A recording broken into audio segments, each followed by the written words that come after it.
Okay, I'm going to level with myself at this point because I'm doing this for me. One of the reasons why I started pushing myself to, test my consistency muscle in terms of recording, um, videos was I was basically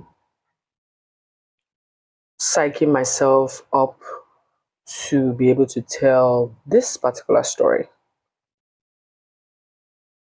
So I was going to keep procrastinating and just keep pushing it, but something happened that made me realize that it's time.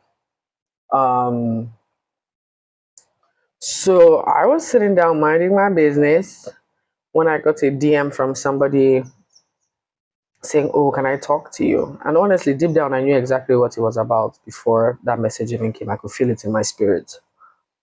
And what the message was about somebody who's friends with somebody who is in the process of uprooting her life to go and be with someone I used to be married to. Yes, guys, I used to be married. I was together with this person for 10 years and then married for one. And I ended things because I realized I couldn't I couldn't spend the rest of my life with this person.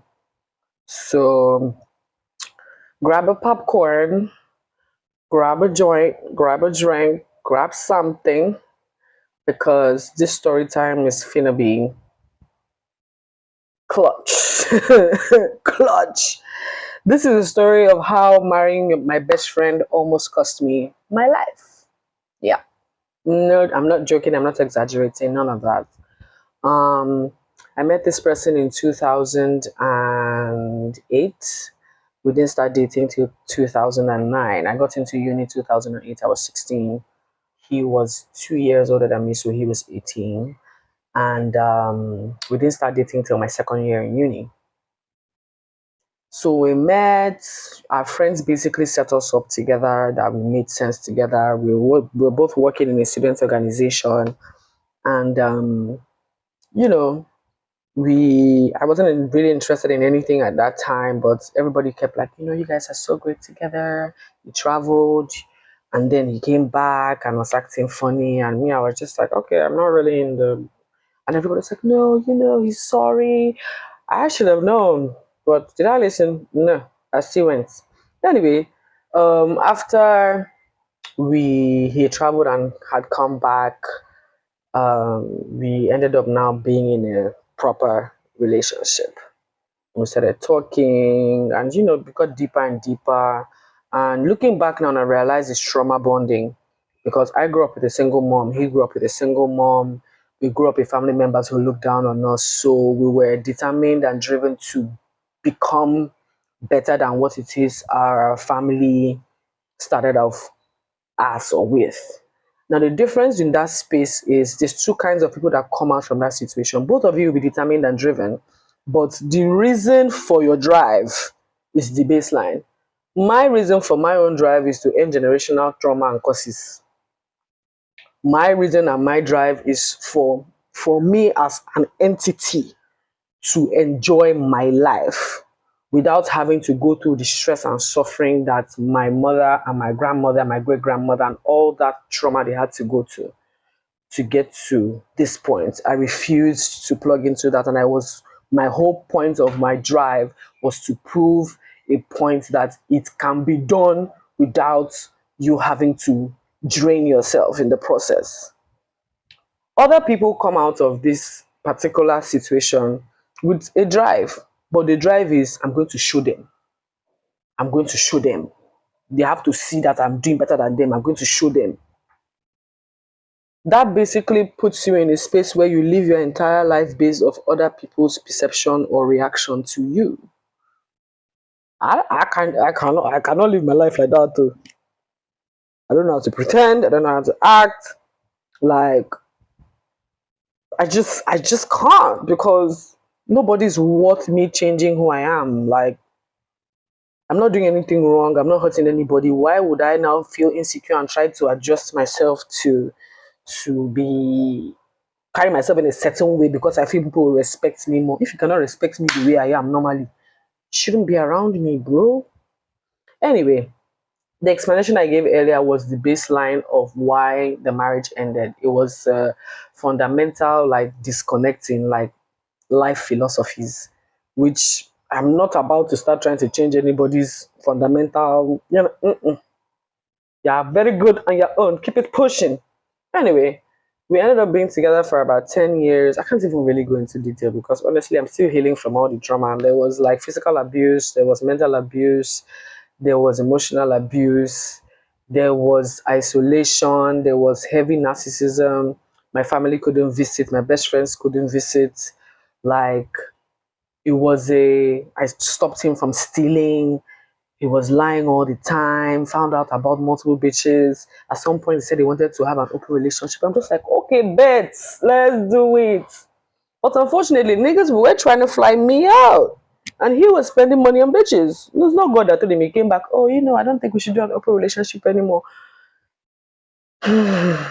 Guys, eventually, when I decided, after all, this one time I ended up in the hospital and he left me to go and watch a movie with some other babe in the cinema because I didn't do what he wanted. Guys, I literally, the multiple times I could have almost died, and he wouldn't send me to the hospital because he was just like, oh, I don't have money for that, but he'll have money to give other babes for stuff. So in 2019, I woke up one morning, or 2018, I woke up one morning and it was, when did I get married? 2018, yeah.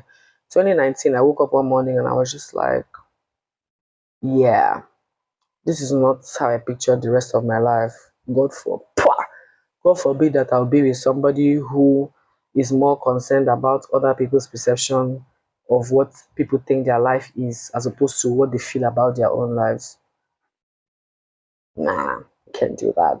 And did I see all the signs? Yes, I did. I saw all the signs. I overlooked them. I was in love. It was comfortable. You be with somebody for that long. It's just like, which after 10 years, where are you going to go ask somebody, what's your favorite color? Nobody has time for that shit, you know? Anyway, in January 2019, I decided that I wasn't interested in being married to this person anymore. And I literally had gone home the following month and called, like, literally had a family meeting with my family to tell them that, almost, see you, I can't do this. Because I did call off my wedding 3 days to the wedding. What had happened? After 10 years of being with this person, literally at some point I was feeding him in school. I've contributed to his school fees. I've contributed to his rent. I've contributed to his livelihood when he lost his job and I decided to take over everything financial in the house, telling him, don't rush, focus on what it is you need to. Focus on your dream job and get your dream job. He got a job in Google. Within 2 months, remember this is 10 years of support. Within 2 months, this person looks me dead in the eyes and tells me, so what value have you really added to this relationship? After 10 years? Okay. So I took off the ring. I'm just like, okay, go and find the person that gave you value now. And then my family was just like, oh no, it's the devil. The devil is trying to ruin your happiness. Da, da, da, da. So that's why I went back to my family after when I realized that, oh, I can't do this with this person at all. I can't. I ended up coming back to Lagos and telling him that, oh, I can't do it. Because one morning he just woke up. I was looking for an opportunity, and then one morning he just woke up. Oh, I can't live in this house anymore. My mates are in a bigger house. My mates. I'm going to go and do what your mates are doing. Leave me with my small thing I'm doing. Happen now. Oh, he needs to move. I said, okay, you can move to your bigger house. No problem. Me, I want to stay in this our small rat hole and have peace. You can go. Just leave this one. I'll be paying you the rent. Since the lease is in your name, I'll be paying. Oh, yeah, that's another thing. Every single thing was in his name, even things I contributed for. Vehicles that I contributed to were all in his name. Ladies, is your sense, Sha, at the end of the day. Okay. Anyways, So remember, this is January. I'm just like, okay, I can't do this. And then he says he wants to move. I'm just like, okay, go. And he now goes, and then at some point he's just like, oh, that he can't really afford. I said, no problem. She been a money, take 150k. This was 2019. So I take 150, take 150k, go and complete your rent, pay me back, man. Just go, just go. So he left, and I'm now in the apartment, the smaller apartment by myself for another 3 months. Why did this human being saunter back after 3 months to try to make it work after we have not spoken to each other for those 3 months? Because I had a wave of popularity on social media because I was in a music video that went viral. He literally printed a scene from the video and came to come and give me aspect. Oh, my celebrity wife is. So at this point, I'm sick. I'm at home, I'm ill, and I can't walk. So I have a friend of mine in the house, a guy who knows, who I confided in and told all the stuff that was going on. So he left from work and he stopped by. He was just like, oh, I just want to make sure you're okay. How are you feeling? That was the first day I was even able to stand up by myself. Like, I was down. I was down, down, down. I'm so lucky. I'm so glad that I have witnesses to this because I messaged a bunch of people about my sickness. So I'm now in the house and I hear a knock on the door. And I'm just like, who's that? Bear in mind, it's not just me, it's me and my friend in the house. And I'm literally just sitting down and gisting. Who's that? And I hear a mumble. Who's that? I hear a mumble, and I'm standing behind the door. My door isn't locked because I lived in a secure-ish, space in phase one. Within 3 seconds, that door was kicked down with me behind it. I literally flew across the room, hit my shoulder on the fridge, almost dislocated my shoulder, and this idiot came in and was like, oh, there's a man in the house. Bear in mind, we've not lived together for 3 months. He now proceeds to pick up his phone to call my mom to make it seem as if he went out to work and came back and there was a man in my house, or there was a man in his house. Boy, if you don't get the fuck out of my space. So me, I started breaking bottles, because my friend was a lawyer and he understand. He was just like, when he was spazzing, my friend looked at him and was just like, very calmly, and he was just like, I'm not going to interfere in this situation, but if you put your hand on her, I'm jumping in. So do anything you want to do it too. Sha, don't touch her, because me, I will fuck you up. So he sat down there the whole time. I was just watching, and this guy was, oh, I was just like, get out. So he left. So at this point, my friend is just like, come on, me, I cannot leave you in this your house alone. I know that you don't like staying in other people's houses. I'm going to be coming from work to make sure that you're okay. Then once you're better, you can now go to my side, probably like over the weekend or something. But like, please. So me, I was locked. I'm just like, I beg, I'm okay. Everybody should leave me alone. I just want peace. Like, everybody should just get out. So then my friend kept insisting. At some point, I'm just like, you know what? He looked at me, he was like, okay, leave anything, or even if you were my sister, I will not allow my sister be in this situation and not try to protect her somehow. And I was just like, you know what? Okay. Tell me why, once again, my spirit, very strong, told me that this man was going to try and break into my house again, like the following week or 2 weeks later. So I sent an email. We're staying in a housing fiber. God will punish you, Busha. I will never forgive you for that nonsense you did. All of you. And I know you people, I know all of you. So I was staying in a fiber apartment, so I emailed the facility management to explain, like, oh, mommy, normally I keep my shit to myself, but this is what's going on. I don't feel safe in this space anymore. I understand the list in this person's name, but you can confirm that I'm paying him the rent. He doesn't live here anymore. He's still under your platform and living somewhere else. Like, can we? Oh, no problem. They will let me know. I said, I'm not asking you to block him from entering. I'm just saying, alert me before anybody comes to come and look for me. That's the least you can do. I don't want that surprise where somebody kicks down my door again. Okay. Like clockwork. I think I had a shoot. I was shooting Maven. I think it was a Dumebi video. I was styling the Dumebi video, Rema's Dumebi video. And the night before, I'd come home early. I was so tired. I'd spent the whole day on the road pulling clothes from designers, sorting stuff. So I said, call time was like 7 a.m. or 6 a.m. the next morning, and I needed to sleep. So I slept early. I probably went to bed by like 7 p.m. Tell me why I opened my eyes by like 8 p.m. and somebody's standing over my bed looking at me like this. In the darkness, bro. And telling me, who the hell are you to think that you can leave me and say that you will not talk to me? Who do you think you are? And proceeds to put his hands on my neck and try to choke me. At this point, I sleep naked, so I had to pull on a kimono, smash bottles, run out of the house. My whole compound had celebrities living in them. Everybody was peeping from the window. Man, fuck y'all. Some of you still see me today. You cannot look me in my eye and talk to me. Keep that energy. Keep it. Fuck y'all. This nigga, I ran out to the parking lot.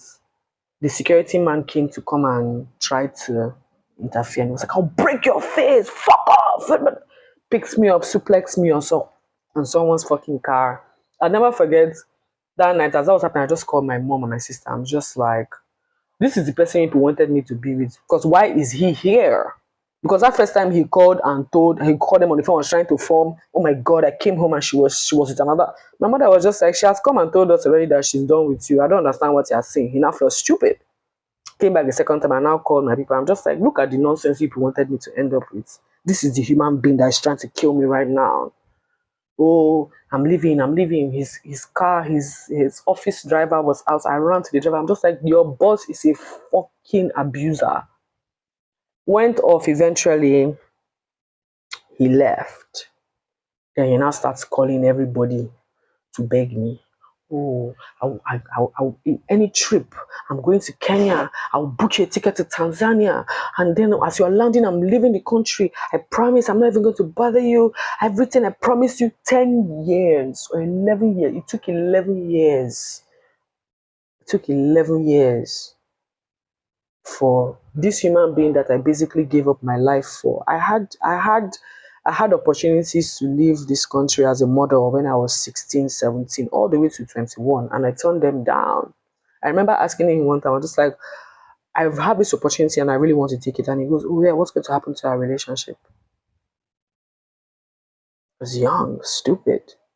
So I picked him over my life.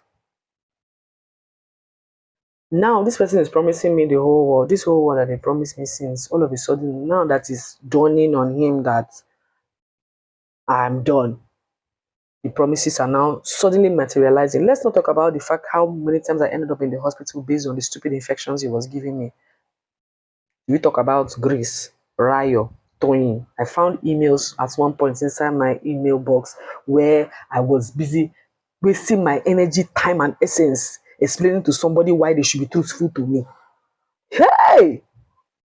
Hey! Now, after all that, I've just like shut it down. I ended up in therapy, moved on.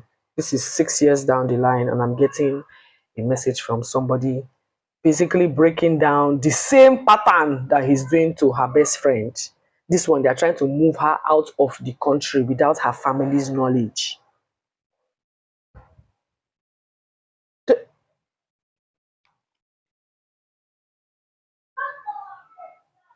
I'm so grateful for my life. I'm so grateful for my coconut head.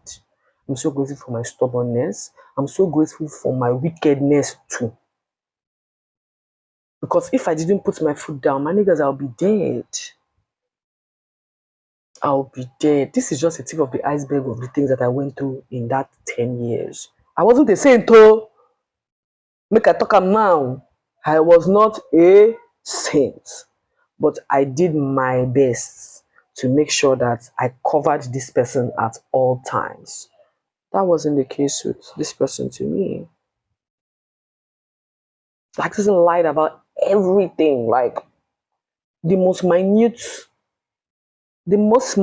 of like unnecessary. I mean, someone is a pathological liar. Like, there's no need for you to lie, but you just want to lie because you want to feel in control. You're stupid. After, as in, first of all, it is vindicating and disappointing at the same time receiving that message from this girl, because it's vindicating because after 6 years you see the life of pussy, meaning I was gonna be stuck with a dweeb for the rest of my life. Like, and I feel bad for the girl because I'm just like, bro, the psychological warfare is not even easy. Me that I'm coconut head, I know how low I sank before I was able to pull myself back up with, like, I'm just re-inhabiting my body. I developed as dissociative personality disorder through this process because I couldn't cope. I couldn't cope. I couldn't cope. I was suicidal, I was depressed, I was anxious, I got diagnosed with CPTSD, everything from one human being. And this person is going out to literally run the same pattern on somebody else's naive child. Anyway, yeah, that's just like a brief summary of the story. I can't really go into details because I'm realizing how much it doesn't hurt as much, but I guess the feeling is more like a little bit of self-regret, which I refuse to plug into because everything needs to happen in a certain way for you to become the person you're supposed to be. And I'm not at all ungrateful for these situations. As much as it almost killed me or broke me, um, I am who I am. I'm this resilient person I am today because I survived. I went through it. I learned my lessons. I focused on becoming a better person for myself. I focused on letting go of, like, different aspects of myself. I had to peel back so many layers to really understand myself for myself, not for anybody else. Most people are so scared of being alone. I've been alone for, oh, what year are we in now? My last relationship was 2022, 2021, 2022. And honestly, I have peace. Oh God, I have peace of mind. I can do what I want, where I want. I don't have to worry about anybody manipulating me, lying to me for no fucking reason. Like, no fucking reason. Yeah. Marriage, I would advise you to not do it. Just have a partner or partners and have peace. But let everybody be on the same page and understand what it is that's going on. But that marriage, oh, husband, oh, marry your best friend. Motherfucker, don't do it. Don't do it. Don't fucking do it. It's a big ass trap. Don't do it. Don't do it. Don't do it. Kids, marriage, don't do it. I would advise you as a young woman, don't fucking do it. It's a trap. And like people say, oh my god, no, you had a bad experience doesn't mean everybody else. How many happy marriages do you actually fucking know that they are happy? Everything is everything is great. Everything is, how many? Anyway, yeah, now I've gotten this off my chest. I feel good. I feel better. I'm gonna go back and focus on my day. I need to eat. It's 2 p.m. and I haven't had anything to eat yet. Um, but yeah, this feels good. This feels good.